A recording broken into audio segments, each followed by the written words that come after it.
Retouching, for me, I think of removing stuff I don't want in my picture. If there's trash in my photo and I want to get rid of it, if there's a problem with somebody's skin and I want to get rid of something, that's my retouching. Here I just happen to have an example image open.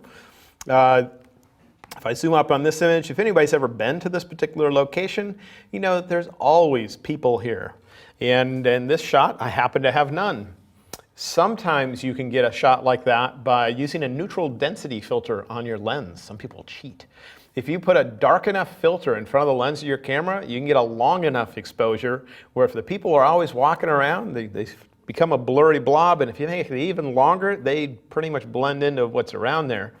But then the clouds in the sky there would also look different because they would be moving over that time. Can look really cool though. But that's one thing some people do when they're in certain situations. If you put a dark enough neutral density filter on your lens so you can do a long enough exposure, sometimes you can get rid of some people because they will move around enough and just blend into the scenery. But I couldn't do that in this case. And so here's what it would look like without retouching. And you can see the people that are there.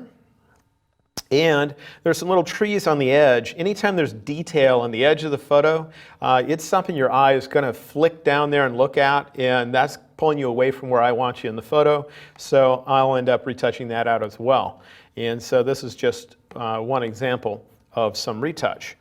Now, we can't start with this one though. We have to work our way up because we need to know some stuff before we're able to get rid of these people. So let's close this image. We'll open it later on. And let's start at a more basic level and then ramp our way up. So of course we start in Camera Raw. You guys are all like, man. Well, in Camera Raw, usually this is where I get rid of the majority of sensor dust specks. If you ever see dark little round things that primarily show up in the sky, it's not that they show up in the sky, it's that they're easy to see in the sky. They're hard to see everywhere else. And so you notice them in the sky, but they're elsewhere. Then we're going to get rid of most of those in Camera Raw. The reason why I want to get rid of most of them in Camera Raw is because if there's any dust on your camera sensor, it's usually going to stay there in the same location as you shoot until you change lenses. When you change lenses, you might get more dust in there because that's when you get the dust happens. But because they're consistent, they're sticking, it's dust on your lens. It's not going to be moving around usually when you're out shooting. The dust will be in the same location in all your pictures. So you know, remember how we could adjust multiple images at once with Camera Raw? Remember how with a panorama, we could select more than one image, choose Open in Camera Raw, and we'd see them as thumbnails down the left side. Then there was a Select All button. And when we moved the sliders, all the images could change at the same time. Well, if I do something to get rid of a sensor dust speck on one image, well, what if I happen to have 30 pictures loaded and I hit the Select All button? When I get rid of the sensor dust speck on one image, it's going to remove it from the other 30 pictures that I have as well at the same time. The only thing is I'll have to review those pictures when I'm done just to ensure it did a good job on all of them, because the way it gets rid of camera dust specks is by copying from another portion of the picture and moving it over to cover that up. Well, in one photograph, I might have blue sky in that area where it could choose from just about anywhere in the surroundings. But in another area, that same speck might have been on the edge of some important detail, and it needs to be able to copy from another edge that looks just like that in order to look appropriate. So after I do this to 30 pictures at once, I do need to review the 30 pictures just to confirm that it did an okay job of where it copied from each one. So if it messed up, I can touch it up just on those images. So anyway, let's take a look. This is a really bad image because I was in Russia shooting, and in Russia I did not have my camera cleaning gear with me at the time, and this was many years ago before cameras had sensors that could shake the dust off. Nowadays, whenever you change the lens on most cameras, the sensor has this little ultrasonic shaking it goes through, which tries to make any dust fall off of it. And there's a little adhesive strip just below the camera sensor where if the dust falls, it gets stuck on that little adhesive strip. And before that time, any littlest dust that would hit your sensor would just stay there and it would keep adding up. And when I was in Russia, I changed a lens one time and a bunch of dust got in mine. So this one is terrible. I don't know if you can tell or not, but we'll see in a minute. So if you ever zoom up on especially a sky in your photo and you see these little circles of darkness, those are camera dust specks on their sensor. And so it means when you change the lens in your camera, a little bit of dust got in there and landed on the sensor. And the sensor really needs to be cleaned. You can have it cleaned professionally or you can do it yourself. And let's see how you can get rid of them. Up here at the top in our toolbar, got a bunch of different tools there, one of which though looks like a brush with some specks around it. And that's the one we're going to use. It's called the spot removal brush. And with it on the right side, we're going to have a size setting. And you can also change the size using the square bracket keys on your keyboard, just like we can in Photoshop. Just hit the bracket keys. They're look like half squares. And you can change the size if you don't feel like moving this slider. When we're in here, we're going to have two choices in the little pop-up menu, heal or clone. I'm going to leave it set to heal the entire time. If you ever try to get rid of camera dust specks and you notice that when you do, you can see a perfect circle of where you tried to remove it. That means that got switched from heal to clone. Heal means match the brightness and the color of the surroundings. So that if it doesn't match the brightness or color of the surroundings, it's not set to heal. So that means you changed it for some reason and forgot to change it back. Anytime we see heal, it means match the brightness and color of the surroundings. Okay? Whereas clone means just copy something and move it over here, but don't adjust it. Just put it there. And so if the area we copied from was the littlest bit brighter, littlest bit darker, it's not going to match when it gets in there. Whereas healing is going to match the brightness and the color of the surroundings. So we want healing. The other thing is, when that's set to healing, we want this setting called feather usually to be set at 0. Feather means how soft should the edge be. If we turn that down when it's set to heal, then we're forcing it to fade out on the edge.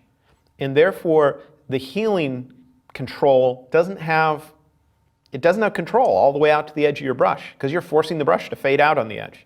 I want it to be able to precisely match the surroundings, so I want it to have control all the way out to the edge of my brush. And I need to have the feather down to 0 to get that. Now, if I ever have this not set to heal, then I'll be adjusting the feathering all the time because it's not going to try to match the surroundings, and so I need it to somehow slowly fade out, otherwise it will be obvious where the edge was. So it's only when that's set to heal that I usually have feather turned down to 0. In opacity, most of the time it's at 100 because the only time I'd have opacity turned down is if I was trying to not remove something. I was instead just trying to lessen its appearance. It's trying to make it not be as prominent. So I'm not going to completely remove it. It's just going to, I don't know, it's like covering up and then lowering the opacity of what you used to cover it with. So I'm going to come in here and I want this brush to be just the littlest bit larger than whatever speck it is that I'm going to remove. What I'm thinking about is wherever that circle is, just think about that circle as being what it should match when it does its healing. If it's going to match the brightness and color of the surroundings, it's going to match the brightness and color of what that circle is touching. Ignore the middle of the circle, just think about its edge and say, okay, this is what it's going to match when I let go. So I need that circle to be bigger than the dot so it's touching the material it's supposed to match. If it was just the size of the dot, then if the littlest bit of that dot is touching the outer edge of the circle, when it heals, it's going to try to match the color of the dot that I'm removing. So I need it the littlest bit bigger, and I click and let go, and when I do, I see two circles. The red one is where I'm removing something. The green one is what it copied in order to cover it up. It's copying from this area and pasting it over there. And it automatically picked that for me. I didn't have to do anything to tell it where to copy from. And so I just go to the next one, click, and it automatically finds something in the surroundings to copy from. Now, with this, if I use a brush this small, I have to be so precise because the brush is just the tiniest bit bigger than that speck. When you're in a sky, you can use a larger brush because there's not any important detail up there where I'd have to be overly precise. And so it's okay to use a bit larger of a circle, and therefore you can go faster because you don't have to be as precise. But I'm seeing these little sensor dust specks. Some of these are rather subtle, so I don't know how easy they are to see on the feed, the video feed. But there is something that can help us find these. In newer versions of Photoshop, there is a checkbox on the right side called Visualize Spots. And I'm going to turn it on. When I do, I'm going to get the same, or I should say I'm going to get a similar preview to the one that we got when we were working with sharpening. Do you remember when we worked with sharpening? There was a slider that was called masking. And when we did it, you could see the white stuff on the image. And it would put little white lines around where all the detail was. Well, people had a trick where they'd say, wow, this is cool, because if I do that, it would actually make it easier to see sensor dust specks because it was detail in the sky, and you'd see it. So they moved it over to here and put it in, and you turn on this Visualize Spots checkbox, and you see this preview. There is a slider, and if we turn it down far enough, where we see just blackness where our sky used to be, and we move it around, you should be able to get to a point where you'll be able to better visualize where the sensor dust specks are. I'll zoom out so you can see it on the whole image, and I'll go back to my tool here. And with that turned on, do you see how I can get to a point where the sky as a whole gets rather dark, but I can see circles in the sky? And there's no birds flying in this picture or anything like that. So I know that those circles that you can see prominently circled in white here are the sensor dust specks. And so I can just go right now and come in here with the brush and just click on them. And only after I get rid of them in this view am I going to inspect those areas to make sure that it copied from appropriate places.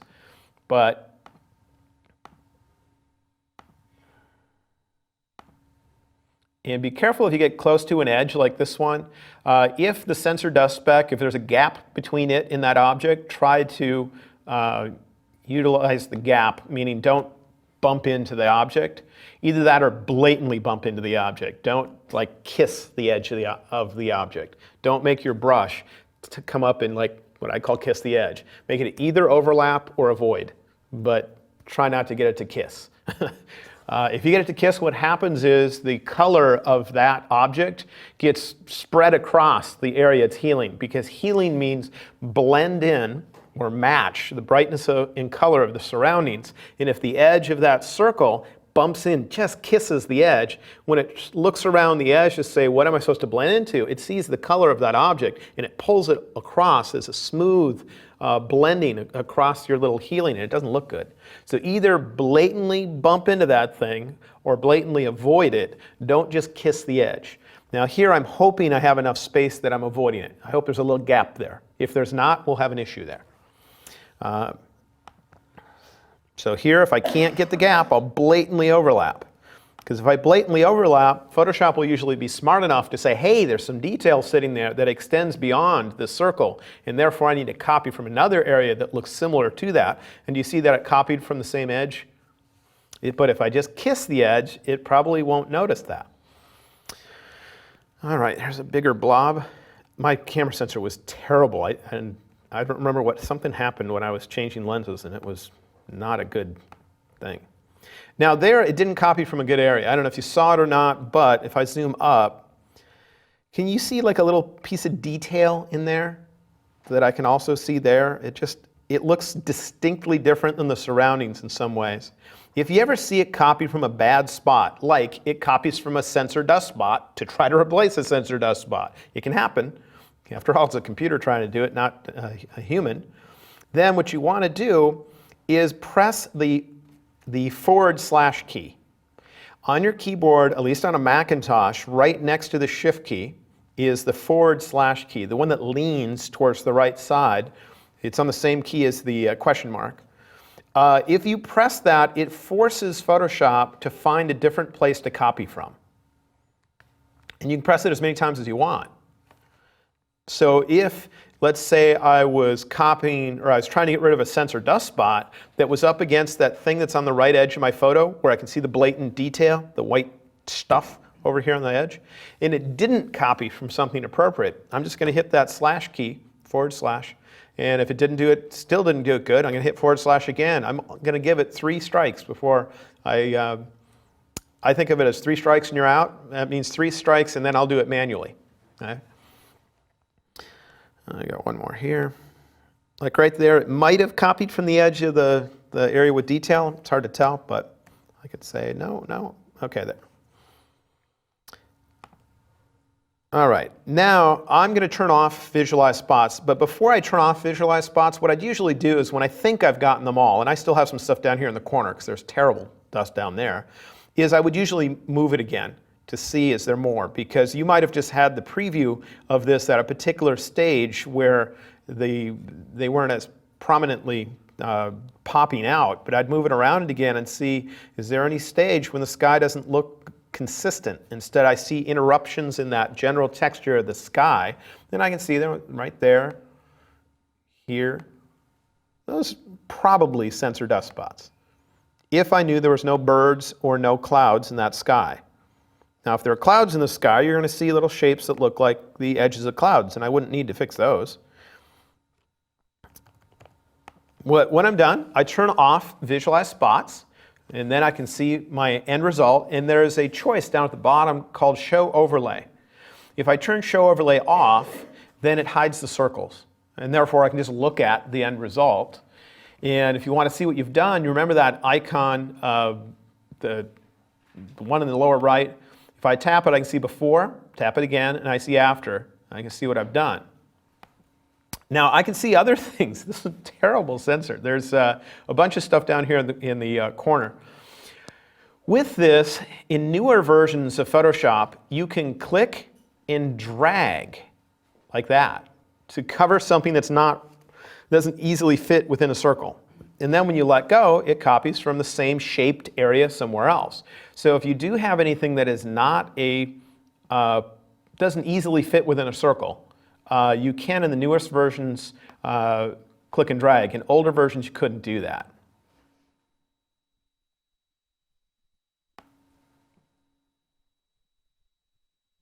I hope you don't ever need to remove this many sensor dust spots from an image, but I opened a really old picture that was one of the worst times I could remember and grabbed that. Now, if you don't remember the / thing, it actually tells you right here. You see it says press and the / to auto patch the selected spot. All that means is press that key to have it select a different spot to copy from. If it ever copies from a bad area, let's say that I told it to remove a little thing here, and let's just say that it copied from the edge of his foot, and it doesn't look right. Well, first I would use that / key to force it to try something else. But if I did that 3 times, and all 3 times it picked a bad spot, then I just move my mouse on top of the picture. I click within the part that is green. There'll be a green, if it's a circle, it'll be a green circle. Click within it and just drag it to wherever it is I want to copy from. And when you're choosing an area to copy from, it doesn't need to be the same brightness. It needs to have the right texture or detail, because we have a choice called heal turned on. And remember, healing always means match the brightness and color of the surroundings. So that's where the color is coming from. So if I were to take this black patch and move it up here to a dark part of the sky, it can still use it because it's healing. Healing means match. I might, not certain, but I might be able to even get it to heal from here, but it's going to have the wrong kind of detail there. Can you see it got noise put in there? Because dark parts of your picture have noise in them, bright parts don't. And so there it's the wrong kind of detail, wrong kind of texture. It's not though the brightness or color that mattered, it's that I need to get the right kind of texture or detail, whatever word you use for that, in there. All right. See if there's anything else here. Also, if you have an older version of Photoshop, where you don't have the visualize spots checkbox. Then, as an alternative to it, get out of this tool and go to the Detail tab. And you remember in the Detail tab there was that slider called Masking? Just hold down the Option key, start bringing it up. This is the same view. And Adobe only added that because they noticed people doing this. And you're like, oh, that's smart. It makes it easier to see specks. Do you see the one speck on the statue? There's just a blatant white speck near where the sword-shaped thing intersects it, right, like there. There's a chance that that is a sensor dust speck, but in this case, I think it's actually an opening. What you're looking at, in case you can't tell, is a sculpture. And usually there would be a head on the sculpture, but I'm at an angle where you can't see the head. Like I'm too low.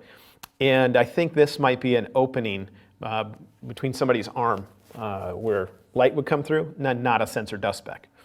But this is the same view. So you have an older version of Photoshop and you're kind of bummed out that you don't have the choice called Visualize Spots. You do. You just need to go to the Detail tab to find it. You hold down the Option key and you bring in the masking slider. And the only problem with that is I can't have this view at the same time that I'm in the retouching tool. So you do this and just see where are all my sensor dust specks. Then just for memory, you go back and retouch them out. You come back here to confirm that you got them all. But in the end, use your eyes because that view doesn't always make it easy to see every single sensor dust speck. It's just a very convenient feature. So let's click Done. Then that same feature can be used not just for getting rid of sensor dust specks. It can be used for getting rid of darn near anything. You just need to keep in mind that when it's set to heal, it means match the brightness and color of the surroundings. And so whatever the edge of that circle is touching is what it's going to match. So make sure the edge of the circle isn't kissing something. Instead, it's blatantly overlapping it, or there's a gap. Don't have it kiss. Is there a better word than kiss? I don't know. It's just what I came up with. So I can come into the same tool, and this image has already had a bunch of retouching applied, as you can see here. When I go to the tool, I saw these circles appear. There's a button when you go to this tool called Clear All, and that would get rid of all the retouching you've applied. Now, I'm going to do that on this, and Cassandra won't like that I do it because this is Cassandra. But if I clear all, you can see what we would have started with. So anytime I have acne and similar stuff, usually the surrounding areas, the proper colors, the proper brightness and everything, and so they're relatively easy to get rid of. I just come in here and click on each one. I do have to be careful on a forehead, especially the older the person is, usually the more wrinkles they have on their forehead, and the wrinkles on a forehead are often horizontal. And you have to make sure that if you're retouching something like a pimple that is right near one of those, that you copy from another one of the horizontal lines and you get to line up perfectly so the line looks continuous when you're done. And remember, you can click and drag to paint over an area. There it just copied from a line on her forehead, and she doesn't need a line on her forehead down that low. So I hit the / key to say pick a different area, and I give it 3 strikes. If it doesn't do a good job, I click manually and tell it to copy from something, and then I can continue. You can even have these overlap, and it's just whichever one was done first will literally be done first. And so then retouching can overlap retouching, you could say. And it's just a matter of deciding what should be retouched and what shouldn't. To me, if it's something that's temporary on their skin, if it's a pimple, a scratch, or something else that if I saw them 6 months later wouldn't be there, then I'm almost definitely going to retouch it out. If it's something that's always there, if it's a birthmark or something, then I'm mainly going to retouch it out if they ask. Because then, if otherwise, people will say, why did you do that? If you see Gorbachev without his birthmark on his forehead, you're going to say, what the heck is that? And so it's mainly things that are temporary that I'm thinking about retouching out. Remember that we can drag as well to reposition.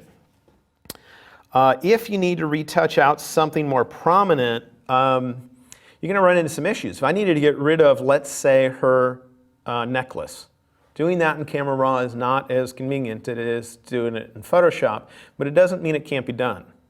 The problem is if I use something set to heal and I try to heal over just part of this, it's going to have to find an area that big somewhere else to copy from. And if I extend that way up here, now where is it going to find something of this shape somewhere else in this picture to copy from? I'm making the task of retouching this out almost impossible for Photoshop because it needs to find something that big somewhere else. And it'll try, but went and found it on her neck, but that's not quite appropriate for that, is it? Hit delete. If I do it in a smaller portion, the problem is we're using a tool that is set to heal, and heal means blend in to surroundings. And if it looks all the way around the edge, it's going to try to match it all the way around, and when I let go, it notices gold chain and other things on the edge, and therefore it incorporates some of that in the end result. So if you ever wanted to do something like this in Camera Raw, I'm not necessarily suggesting you do, but if you want to know how, because sometimes it is appropriate because you need to, let's say your job is retouching. Someone else's job is color correction and other things. And that color correction is always done in Camera Raw because it looks better when it's done there. And you're supposed to retouch this picture. And next it's going to the person that's going to adjust it. Well, it's got to be done in here because they only know how to do their changes in Camera Raw. It looks best if you do it there. So we just need it to be done. So how can I do it? Well, I changed this to clone. To say don't blend into the surroundings. Don't blend it in. And when you set it to clone, I can come over here and just break the chain and copy from an appropriate area. It'll be an area very close by because you need the brightness to be close.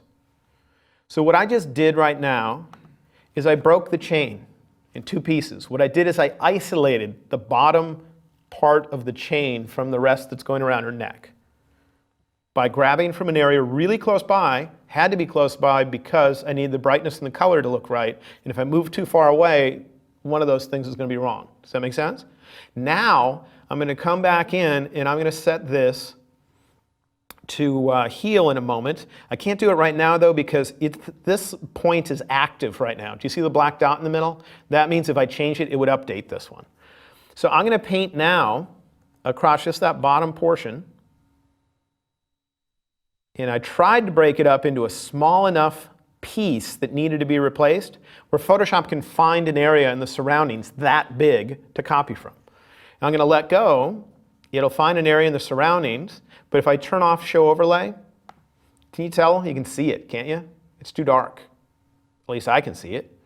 So I turn on Heal, which means blend into surroundings. And now if I turn off Show Overlay, it blends in. So what you'd have to do is if you need to get rid of something big in Camera Raw, is break it into small chunks. Break it into small chunks by getting a small chunk to be surrounded on all sides with good material, with the right brightness, the right color. That's what I did when I broke the chain in two little spots. So here I could break the chain right where it touches her hair.